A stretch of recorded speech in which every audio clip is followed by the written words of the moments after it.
নমস্কার, সত শ্রী আকাল, আসসালামু আলাইকুম। ওয়ালাইকুম আসসালাম। আমার বাংলাদেশের মুসলমান ভাইদের জন্য আমার এই ভিডিওটা। আজকে তোমরা বলছো ইসলাম ইসলাম ইসলাম। আচ্ছা, বাংলাদেশ তোমারও দেশ, বাংলাদেশ আমারও দেশ। আমিও বাংলাদেশে জন্ম নিয়েছি, ওটা আমার মাতৃভূমি। তুমিও বাংলাদেশে জন্ম নিয়েছো, ওটাও তোমার মাতৃভূমি। কিন্তু তোমার ইসলাম কি তোমার বাংলাদেশে জন্ম নিয়েছে? না, ইসলামটা সবসময় এসছে কোথার থেকে? সৌদি আরব, যেখানে ইসলামের তৈরি। সেই দেশের থেকে ইসলাম প্রচার করতে করতে বাংলাদেশ অব্দি এবং আরও যে বাকি 56টা দেশ আছে সেইখানটায় পৌঁছিয়ে গেছে ইসলাম ধর্মটা। আজকে তোমরা যে ইসলামকে নিয়ে এত, তোমরা যদি বলো যে আমরা ইসলাম, তোমরা তো ইসলাম সম্বন্ধে তোমরা তো কিছুই বোঝো না, তোমাদের তো কোনো জ্ঞানই নেই ইসলাম। আজকে যদি তোমাদের ভিতরে ইসলাম সম্বন্ধে কোনো জ্ঞান থাকতো, কোনো অভিজ্ঞতা থাকতো, তাহলে তোমরা এইভাবে হিন্দু মুসলমান করে দাঙ্গা করতে পারতে না। তুমিও ঈশ্বরের সৃষ্টি, আমিও ঈশ্বরের সৃষ্টি, তাহলে আমাদের এটা জাত কোথায় আসে? আজকে তুমি কি বলছো ইসলাম?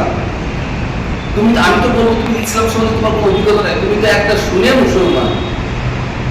আগের যে মোগল সাম্রাজ্যের যারা ছিল, মোগলরা, নবাব সিরাজউদ্দৌলা, তারপরে ঔরঙ্গজেব, বাবর, এদের অত্যাচারের কারণে আজকে আমরা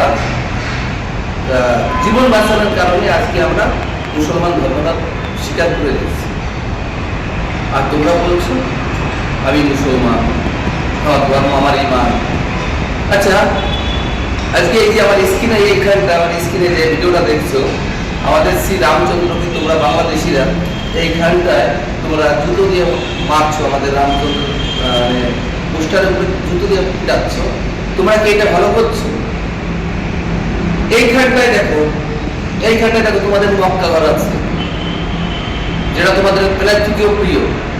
এইখানটায় দেখো তোমাদের কোরআন আছে, আর এইখানটায় দেখো একটা কুকুর আছে, বা এইখানটায় দেখো একটা চপ্পল আছে। যদি এই চপ্পলটা যদি এই কোরআনের উপরে রাখি, বা এই কুকুরটাকে যদি আমি কাবা ঘরের উপরে এডিটিং করে যদি এই ভিডিওটা পোস্ট করি, তাহলে তোমরা ঠিক মেনে নেবে তো ইসলাম কাটা জামাত ইসলামরা বাংলাদেশে?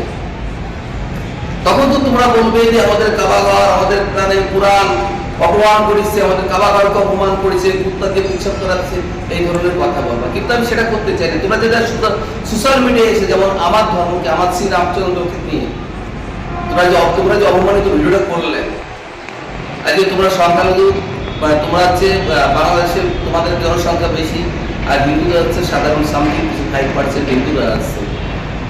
তাদের উপর তোমরা এত অত্যাচার করছো, আর আমাদের ধর্ম নিয়ে এত অপমানিত করছো।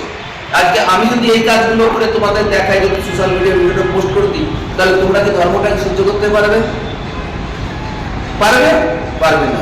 তখন তোমরা বলবে যে আমাদের ধর্মটাকে অপমান করেছে। কই, আমাকে রাস্তা কে শিখিয়েছে? রাস্তা তো তোমরা শিখিয়েছো। জামাত ইসলাম সন্ত্রাস, আতঙ্কবাদী তোমরা। আজকে তোমরা যদি ধর্ম সম্বন্ধে জ্ঞান থাকতো, ধর্ম যদি তোমরা বুঝতে, তাহলে তোমরা এই নোংরামি করতে না। কোন ধর্মে বলা নেই আর এক ধর্মকে অপমান করো। বলা আছে কোন ধর্মে যে আর এক ধর্মকে অপমান করো? কোন ধর্মে বলা নেই। আমার ধর্ম বলেছে যেমন তোমার ধর্ম, তুমি তোমার ধর্মকে বাঁচাও, বা অন্য ধর্মকে তুমি রেসপেক্ট করো। আমার মনে এই কথা তোমার ধর্ম লেখা আছে। আজকে তোমরা বাংলাদেশি, জামাত ইসলাম, হাফ শার্ট, ধর্ম সম্বন্ধে কিছু বোঝো না, খালি আগা আগে দিয়ে আমি সুন্নত হিসেবে মুসলমান। তুমি কি জানো মুসলমানের কি মান আছে?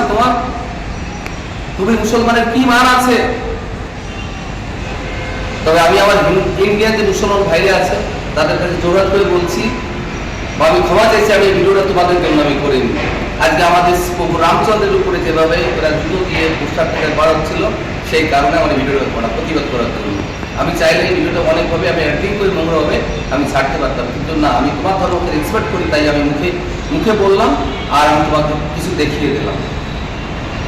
একটা কথা বলি, যদি সত্যিকারে তুমি মুসলমান হয়ে থাকো, আর সত্যিকারে তুমি ধর্মটাকে তুমি ভালোবাসো, তাহলে তুমি কোনো সময়ের জন্য আর একজন ধর্মকে অপমান করবে না। প্লিজ তোমাদের কাছে অনুরোধ করছি, তো তোমরা যেটা করতে পারো সেটা আমরাও কিন্তু করতে পারি। সবাই ভালো থেকো, সুস্থ থেকো। জয় শ্রীরাম, নমস্কার, আসসালামু আলাইকুম।